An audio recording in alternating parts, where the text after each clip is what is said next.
Assalamualaikum warahmatullahi wabarakatuh. Perkenalkan, nama saya Nabila Putri Cahyangi dengan NIM 2021 31012. Pada video kali ini, saya akan menjelaskan sedikit mengenai rangkaian header dan juga rangkaian subtraktor. Nah, yang pertama kita akan menjelaskan ke rangkaian header terlebih dahulu.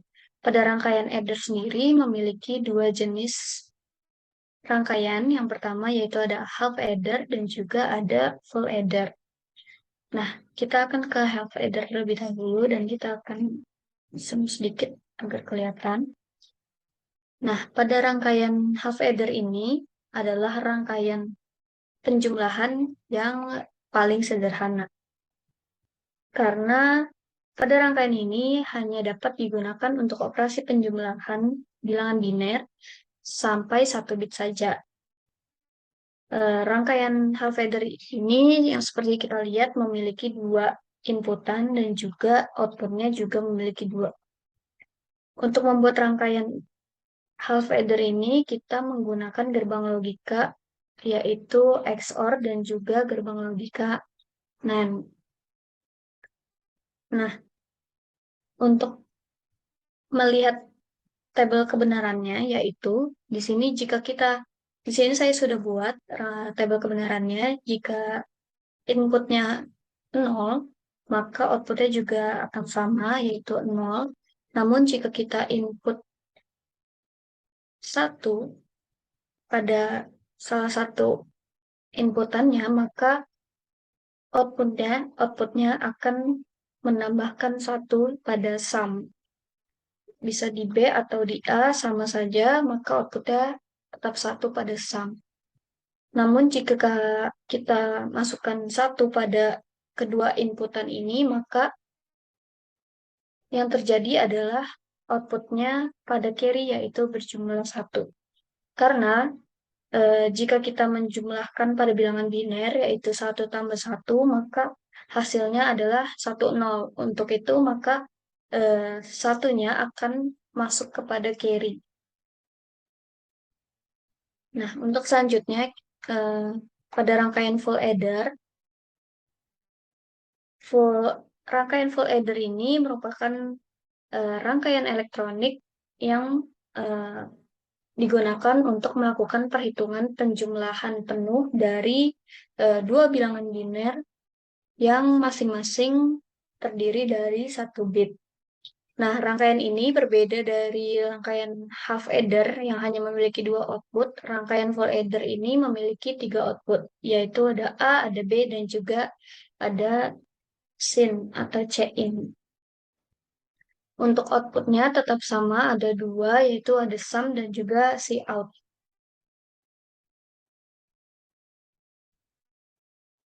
Nah, rangkaian adder ini dibuat dengan gerbang logika ada XOR, ada NAND, dan juga ada gerbang OR.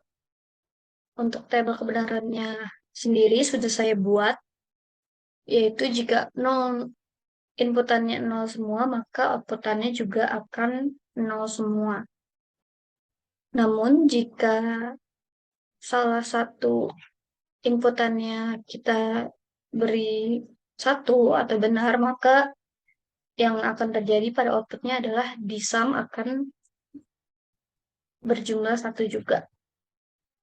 A dan B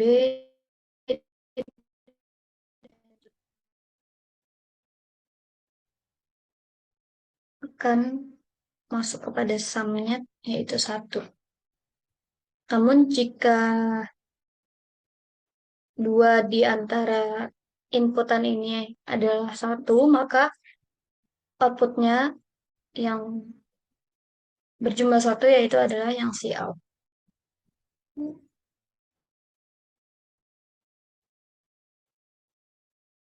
Nah, dan yang terakhir, untuk jika kita masukkan inputnya 1 semua, maka dua-duanya akan berjumlah 1 atau benar juga.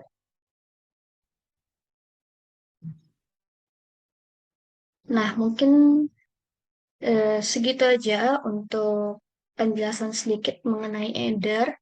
Selanjutnya kita akan beralih kepada rangkaian substruktur. Sama dengan rangkaian adder, substruktur juga memiliki dua jenis, yaitu terdapat ada half substruktur dan juga ada full substruktur. Nah, kita akan ke half substruktur terlebih dahulu. Nah, teman-teman, half substruktur ini merupakan rangkaian pengurangan sistem bilangan biner yang paling sederhana. Bedanya dengan half adder adalah penjumlahan, namun untuk half substruktur adalah pengurangan biner yang juga paling sederhana. Karena di sini kita hanya dapat menggunakan bilangan biner sampai 1 bit saja. Dan pada half substruktur ini juga hanya memiliki dua inputan dan juga dua output, yaitu ada inputan A dan B dan outputnya yaitu different dan borrow.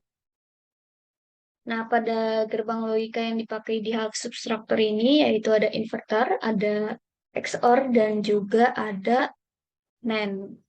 Untuk tabel kebenarannya saya juga sudah buat,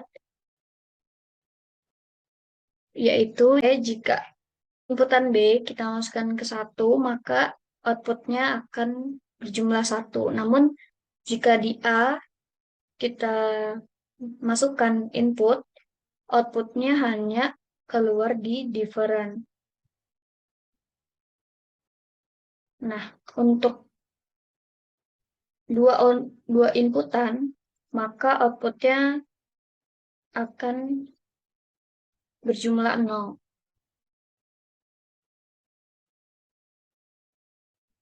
Nah,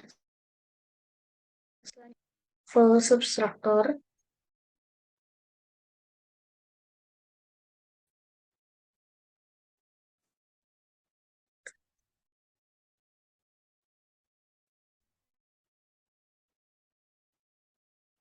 kah? Enggak.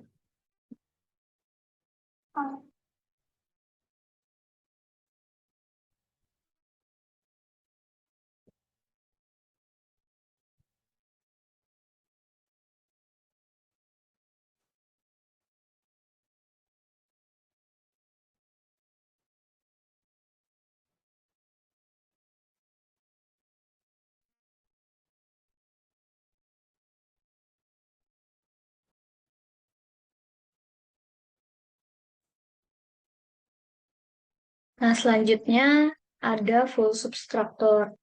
Nah, full substruktur ini merupakan rangkaian yang digunakan untuk pengurangan bilangan-bilangan biner yang lebih dari 1 bit.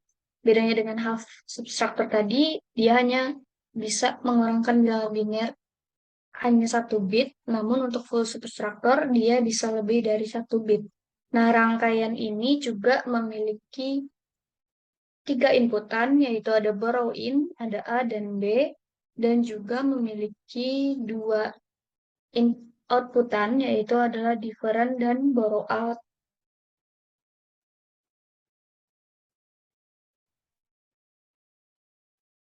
Nah, untuk gerbang logikanya sendiri masih sama, yaitu ada XOR, ada inverter, ada NAND, dan juga ada OR. Untuk tabel kebenarannya sendiri, yaitu jika kita memasukkan borrow in, maka outputnya dua-duanya akan bernilai 1. Namun, jika kita ada memasukkan input pada A, maka outputnya yang bernilai 1 hanyalah different. Untuk inputan B sama dengan borrow in, outputnya dua-duanya berjumlah 1. Namun jika ada dua inputan yang kita beri 1, maka outputannya akan sama-sama bernilai 0. Nah, untuk borrow in dan B ini, outputnya akan bernilai 1 pada borrow out. Di sini jika A dan B kita masukkan, juga sama seperti yang tadi, dua-duanya akan bernilai nol. Namun jika kita memasukkan semua inputannya, maka outputnya akan bernilai satu semua. Nah, mungkin sekian penjelasan dari saya. Kurang lebihnya mohon maaf. Wassalamualaikum warahmatullahi wabarakatuh.